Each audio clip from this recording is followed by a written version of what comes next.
Hello everyone, my name is Kristy Thurman. I am the math specialist for Simpson County School District.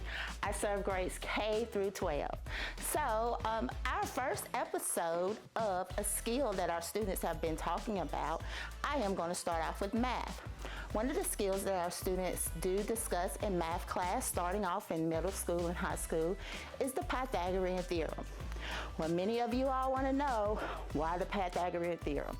So my episode is don't debunk Pythago. So I see it all the time. Yeah, I've seen it. Another beautiful day of not using the Pythagorean theorem. But guess what? We use it. We use it when we go on our flights, because I want to make sure that pilot and the aviator really knows about their flight. When we do a detour, when we're trying to find out our shortest distance to get somewhere, when we're even cruising and taking our vacation. And don't forget about those lights, because we want to ensure our people want to have those lights on and those utility poles are set up correctly. And of course, football. A lot of our coaches and our athletes have to know about the Pythagorean theorem, because we all love to see those Hail Marys. So here's a little history that our students do kind of talk about in the upper grades. The Pythagorean theorem, of course, was based off a Greek mathematician named Pythagoras, but he actually wasn't the biggest discoverer. It was actually discovered a lot before times, and we see that in the Egyptian pyramids and other things, such as the Babylonian things that come on throughout our history. So, how do we prepare our students? Well, first of all, in elementary, they talk about a lot of shapes. We know the Pythagorean theorem has to deal with squares and triangles, but they also got to know about those counting skills. So a lot of things we use are counting. You can see our reckon rec. Identifying shapes, even measure, just seeing patterns is what they start developing. As they move up into elementary, they started grouping, multiplication, seeing those geometric foundations, such as those ratios and those different types of angles and expressions and equations. So we're just building them up until middle school. Well, here is middle school. Middle school begins those odd operations. We know in the Pythagorean theorem, if you are familiar with it, we have those squares and knowing when to square and when to add. Again, they're still doing area and perimeter and things that all go to it, especially similar figures. High school is where they really see a lot of it, because in high school, they start applying the Pythagorean theorem.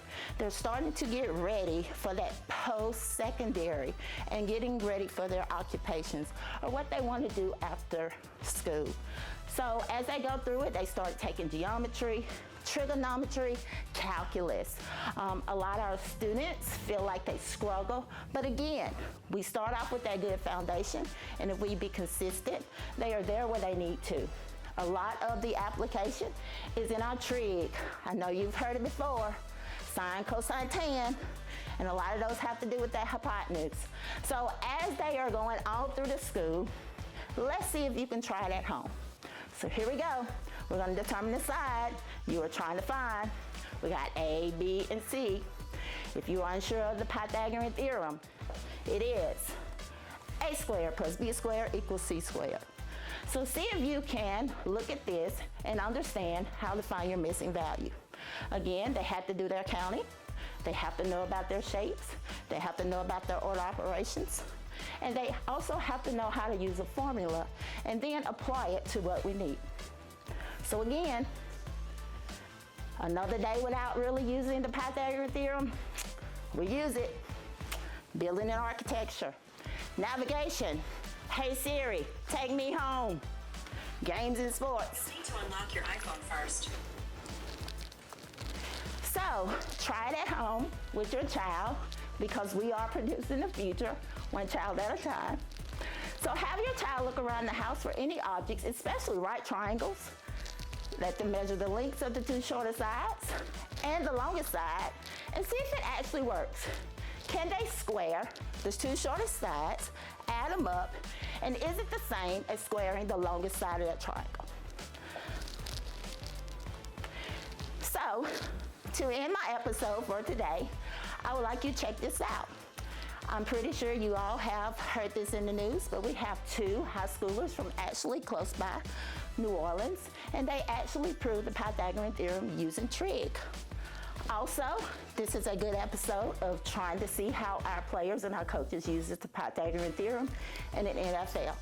So hope to see you all again, and hope you have enjoyed my episode.